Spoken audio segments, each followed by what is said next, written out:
biso bandeko ya disok dynamique ya sortie ya crise tosangana ki lelo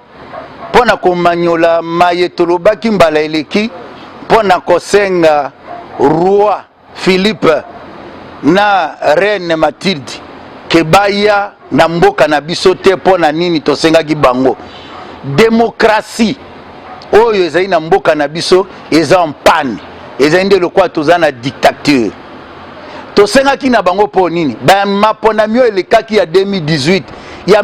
mbiringa eleka mabe otolobaka na français vérité des urnes esalamate yango tolobi yo kolongwa na mboka oyepa na biso awa eza lokola nde kosala provocation na ba congolais tolobi pe likambo etali contentieux tovandaki tozalaki nano bilenge tomonaki ndenge maître Kamanda maître Nimi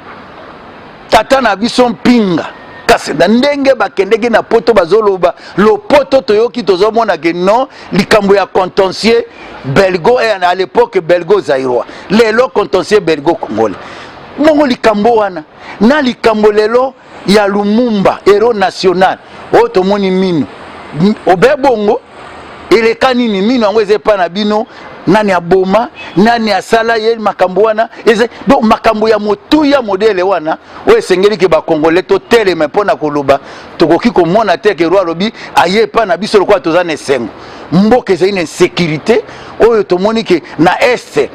lelo bakende koloba na ndenge salama makambo etali lelo que non état de siège eleka na parlement te violation ya constitution ya mikolo miso oyo pouvoir en place ezali kosalema bongo ye roi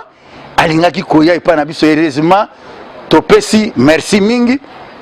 na nzambe merci mingi na bandeko banso bao batelemelaki likambo wana ezala bao ya Kinshasa ezala bao bazana ba mboka na RDC mobimba bao bazana ba diaspora bisika biso oyo esalami ke makambo mana mazala boite bongo yango tolobi tofungola miso pona ke maye maso makoya na sima pona rencontre wana belge totambwisa dossier na biso ya belgo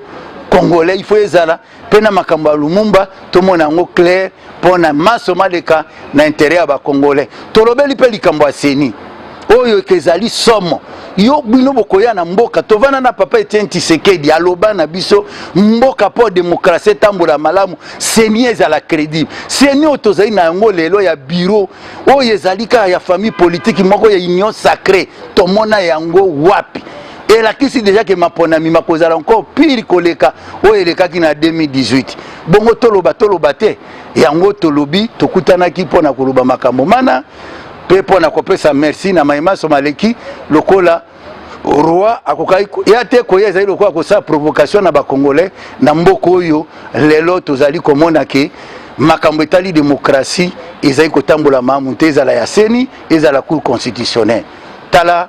mayeto yaki koloba pona mokolo malelo mango wana pe topesi merci mingi na bandeko nyonso bisoki pe ya suka tolobi boye lelo totikali na 588 jours tolobi boye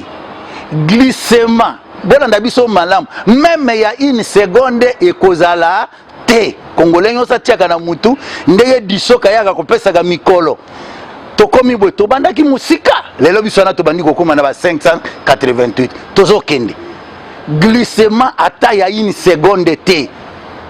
yango topesi merci mingi